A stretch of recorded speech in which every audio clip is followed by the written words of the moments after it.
Okay, all-time classic might be a bit of an over-exaggeration, but this was still a heck of a game between the Minnesota Timberwolves and the Denver Nuggets, and it has led to some real big discussions around Anthony Edwards and the company that he is in with what he has been able to do. But first of all, just what a fantastic game. Incredible. The defense was strong, but still excellent shot making.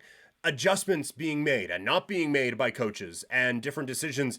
It was all so much fun to pay attention to. But Anthony Edwards comes out of this one feeling like a super duper duper star. And the ceiling for him felt like it was top 5 to top 10 player. Now it legitimately feels like the ceiling for this guy is best player in the National Basketball Association. That is the type of performance he put on, and the type of playoff he is having so far is it goes from, yeah, this guy's going to be on some all NBA teams too. This guy could win multiple MVPs, and this guy already feels good enough to carry this team to a title. That is the type of performance we are talking about from Anthony Edwards. There were no holes in the game.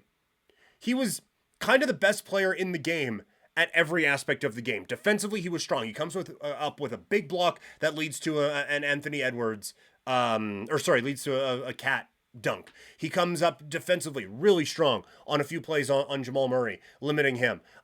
His three-point shooting was excellent. He was getting to the rim. He was hitting from mid-range. Everything you needed a superstar to do, he was doing it, and he was doing it better than everyone on the floor. And the feeling of this series changes greatly if Anthony Edwards is going to be the best player in it. Like, it feels like an entirely different series if that dude is just that dude. And it has been fun to watch. It is incredible what he is able to do. And it changes the ceiling of everything for Minnesota and for Anthony Edwards himself. On the Denver side, it's not time to panic yet. And they won't. They are defending NBA champions. They are going to, I think, be just fine. You look at it like, well, maybe Ant, like, you can't just say, well, Ant isn't going to play that well again, because he might. He's just been that good. But Murray's probably going to have more than none in the first half, and he's probably going to have a bit of a better game. You look at the rest of it, like, is Reed going to be the second best player on the floor with no Karl Anthony Towns?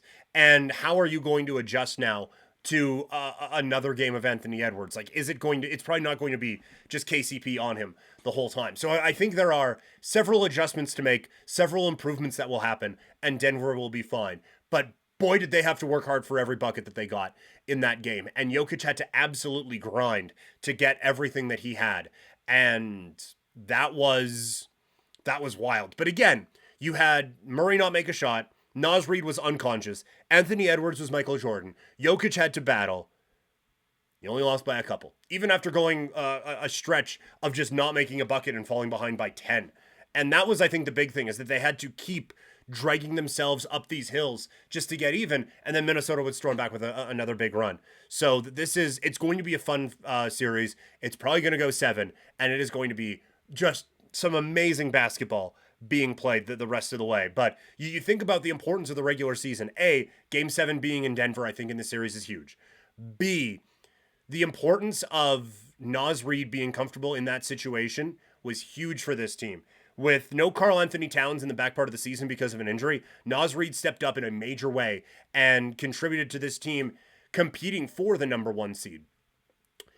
And now Karl Anthony Towns gets into foul trouble. Reid just goes right in. He's like, hey, guys, you know we're good with me. And he was confident, and he knew what to do. And there was that cohesion with that group, and they put on a heck of a performance. So the NBA playoffs continue to just deliver, and it'll continue tonight with a couple of games. Can't wait to watch Game 2.